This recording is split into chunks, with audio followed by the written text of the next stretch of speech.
Каждый сходит с ума по-своему. И сегодня мое субботнее утро началось с разбора уровней потребностей пирамиды Маслоу. И здесь, конечно, я хотела чакры нарисовать человека, да, соответствие чакрам. Вот, и вообще, это же не только про чакры, это про слои реальности, в которых мы живем. И они определяются как раз относительно наших уровней потребностей. То есть наш внутренний мир строит внешний мир. И те потребности, которые находятся у нас внутри, проецируются наружу. То есть, когда мы живем на уровне, нам нужно поесть, поспать, позаботиться о семье, какие-то минимальные потребности, вот, мы находимся на уровнях крестьяне-работники. Следующий уровень – это торговля, удовольствие уже от жизни. То есть, когда минимальные потребности у человека закрыты, да, он выходит на уровень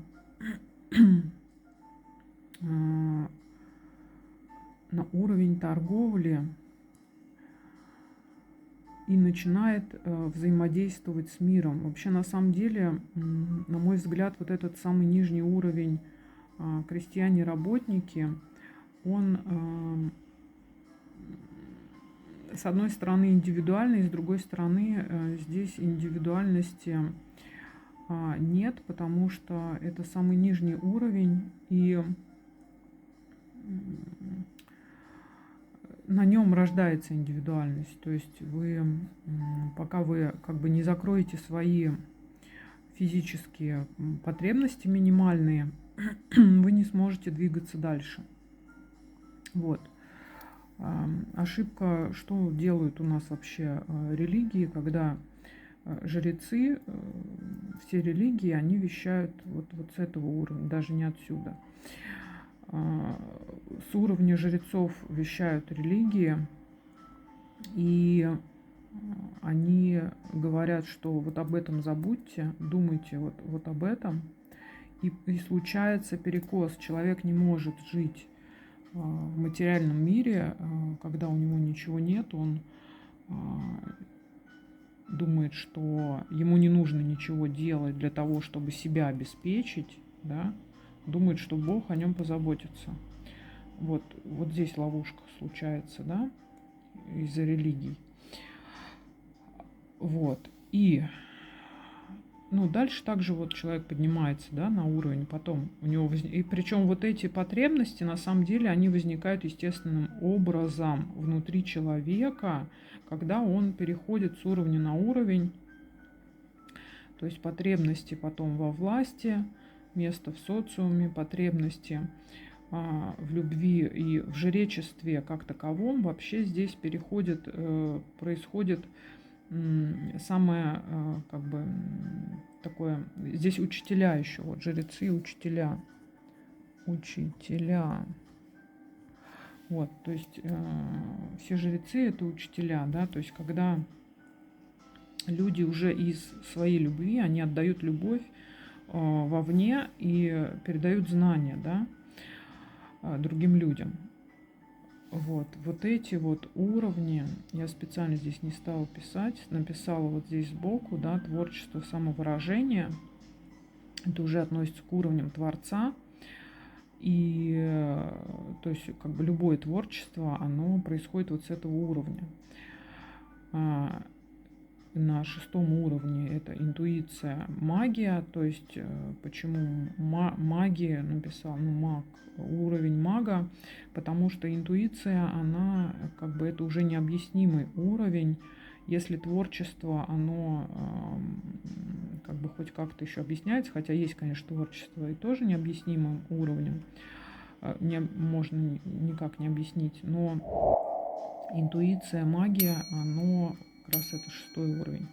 И самый высокий уровень – это единство со всем, это уровень богов уже.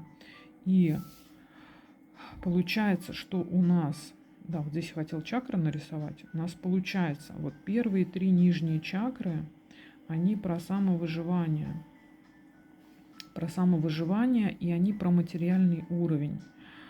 4-я чакра – это как раз вот на уровне сердца, которая про любовь. Вот сам по себе вот этот крест, который есть в христианстве, да, он на самом деле вот про это. То есть у нас есть, то есть крест образуется посередине наших чакр человека. То есть на 4-й чакре, сердечной чакре, это считается центр. На сердечной чакре происходит сама по себе уже трансформация и переход на духовные уровни.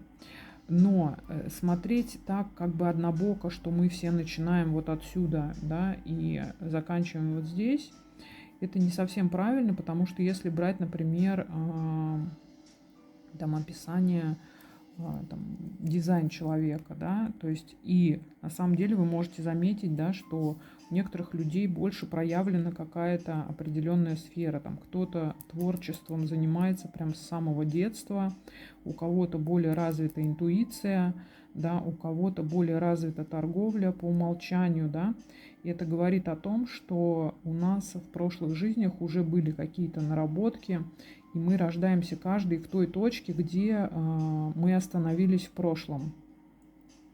Вот. То есть передается как бы это через ДНК, да, информация капсулируется, да, то есть сохраняется на уровне ДНК и распаковывается с помощью как бы, ну, соединения с духовным уровнем. То есть, ну, может, конечно, быть, что, ну, как бы тоже к самой ДНК привязываться тоже не очень хорошо. Ну, то есть бывает, что рождаются там дети, которые вообще не похожи там на свой род, да. То есть не говорит о том, что душа воплощается там постоянно только в одном роду. Нет, она может воплощаться в разных родах и в разных семьях. Вот. Тогда вы увидите просто отличие человека, да, от его семьи. Потому что это проявляется так, что если человек жил там в других, он берет с духовного уровня, распаковывает то, что, например, в его роду вообще этого не было, да, и он берет это, распаковывает. Но на самом деле то, что было у него в роду, он тоже может это использовать как бы наработки, как бэкграунд такой прошлого, когда, если он соединяется с родом.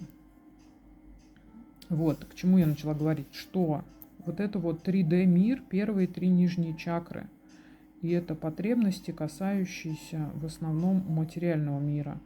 С 4-й чакры уже начинается духовный мир, и так называемая трансформация в переход в духовный мир и означает вот этот вот крест, потому что мы как бы не то чтобы на перекрестии дорог, а это точка трансформации, в которой на самом деле мы сейчас находимся, вся наше человечество в данном времени. Не пойму, у меня выключается почему-то телефон после 3 минут. Надеюсь, сейчас не будет выключаться телефон. Так вот, вот эта точка, которая находится на 4-й нашей чакре сердечной, означает то, что мы находимся сейчас, и вообще весь этот крест означает, что мы находимся в точке трансформации. Мы сейчас живем в то время, когда нам нужно соединить в себе и материю, и духовность. Вот. И на самом деле, ну и выходить уже на уровни, на духовные уровни, да, творчество, интуиция и соединение со всем целым, так называемо, чтобы совершить свою как бы личную эволюцию. Вот.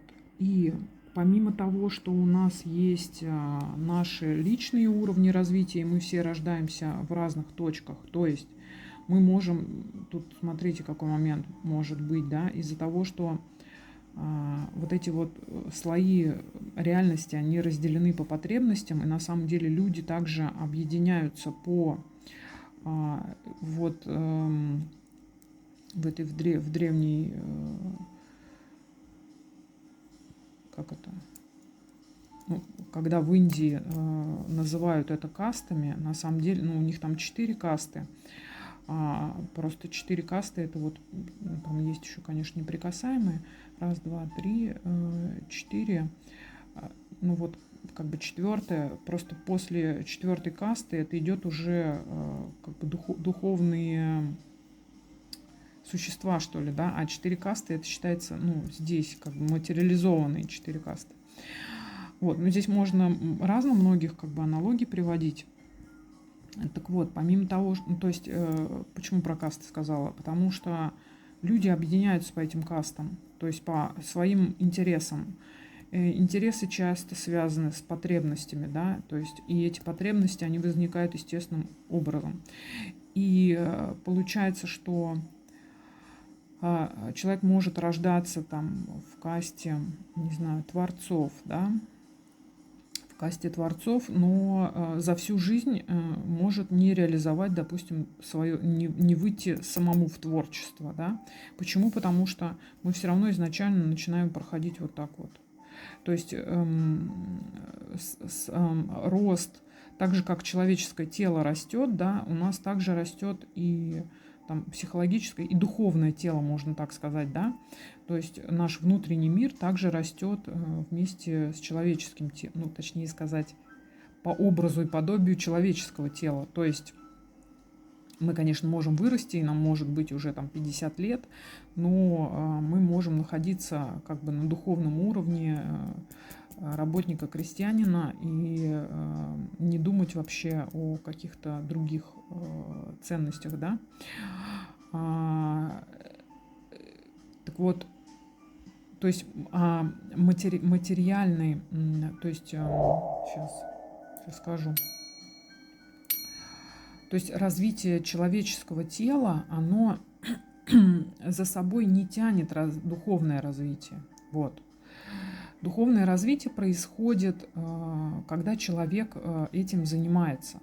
То есть когда он стремится, да, то есть у него есть физические потребности, он их закрывает. Дальше следующая ступень, следующая, да. И неважно, как бы где ты родился, на каком уровне. То есть человек все равно проходит внутренние вот эти вот. Я бы сказала даже, что каждый раз, переходя с уровня на уровень, там начинается своя ступень для того, чтобы подняться вверх. То есть оно как бы как по спирали идет. И на самом деле спиральная динамика, она, по-моему, вот тоже... Основа идет вот отсюда, да, из той же самой пирамиды Маслоу потребностей. Вот. Спиральная динамика также описывает вот на круги нашего развития, восхождения вверх. Так вот, что еще хотела сказать, что из-за того, что у меня очень сильно проявлена, вот, не знаю, третья чакра, да, и вот опять же мы рождаемся, у нас у каждого есть более выражены, проявлены какие-то чакры, какие-то менее выражены. И вот более выраженные, они считаются, что как бы это наработки прошлого, то есть они более активные. Так вот у меня, допустим, если более активная третья чакра, это Солнце отвечает, кстати, за эту чакру. То есть это более воинственная, да, здесь и правители, и воины, более воинственная чакра. И мне пришло сегодня понимание, что, например, если у нас, да, на территории там, России, да, Руси, если было до этого язычество, да, то есть люди поклонялись духам стихии, да, природы, то есть солнцу. Так вот, если язычников приписать к тому, что по умолчанию людей, рождающихся на территории там, России, да, и когда процветал культ язычества, они поклонялись Солнцу, то у них была более активно проявлена третья чакра, и это были воины всегда. Вот. Если посмотреть на планету Земля, то, возможно, мы можем найти, но это надо очень глубоко копать, да, найти проявление людей, то есть проявление культуры, как бы сказать, зарождение менталитета, что ли, да. То есть я хочу сказать к тому, что почему, например, на нашей территории каждые 100 лет, да, происходит какая-то масштабная глобальная война. Понятное дело, что войны происходят во всем мире, да, в разное время, но если брать, например, территорию России и брать там ту же самую Великую Отечественную войну, да, и то, что происходит сейчас, опять, да, какая-то война, я хочу, к чему я веду? К тому, что я это связала, да, не знаю, ошибаюсь я или нет, но почему-то на уровне интуиции я ощущаю это так, что на нашей территории больше проявлено вот это правители и воины. Именно из-за этого наши люди очень гордые и воинственные, готовые за себя постоять и сражаться, так сказать, до конца, да. Это как раз проявление вот этой вот третьей чакры солнечной.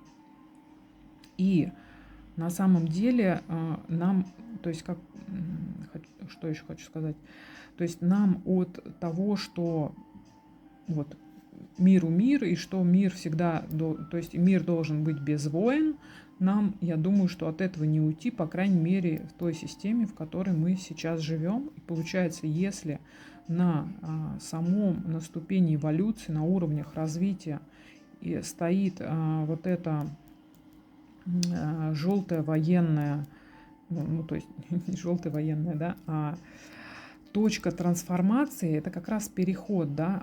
Переход возможен только с помощью разрушения. Война же это про что? Это про разрушение старого, да, и переход в новое. На самом деле здесь вот в 4-м месяце, в 4-й чакре нам нужно это все соединить. Вот любви нам не хватает. Вот. То есть после любви уже начинается дальше спокойный мир, так сказать. Да, мир, творчество, благополучия. Вот. И из-за того, что мы как бы, ну, не то что привязаны к территории, но именно почему-то на нашей территории, возможно, третья чакра планеты Земля, солнечная чакра, находится в России. Поэтому так это происходит.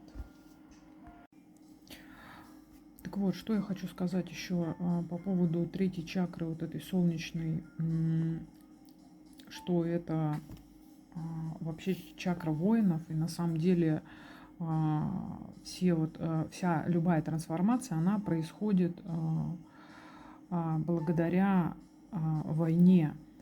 Но войне я имею в виду не наружной войне, да, а если это говорить про внутренний мир, да, про духовный мир, про наш внутренний мир, то это про трансформацию нашу внутри. Из-за чего вообще войны происходят снаружи, да, потому что наш внутренний мир, он проецируется вовне, да, и до тех пор, пока мы внутри не проживем вот эту трансформацию, переход на 4-ю чакру любви, пока мы внутри это не проживем, у нас будут происходить войны. И на самом деле любая как бы война, она про трансформацию. Если вы хотите, чтобы войн никогда не было, то предложите какие-то другие варианты для трансформации. Что даже если брать ту же самую там, политику и дипломатию, да, то дипломатия, она происходит вообще-то уже на духовном уровне, когда люди понимают вообще, о чем они договариваются. То есть им не нужна внешняя борьба. Они прожили уже внутреннюю борьбу, поэтому нужно внутреннюю борьбу проживать, а не внешнюю. То есть нам по-любому без этого не обойтись. Мы должны прожить внутреннюю борьбу, выйти в любовь, тогда у нас не будет внешней борьбы. Вот и все. Это мой вывод и решение для того, чтобы во всем мире был мир.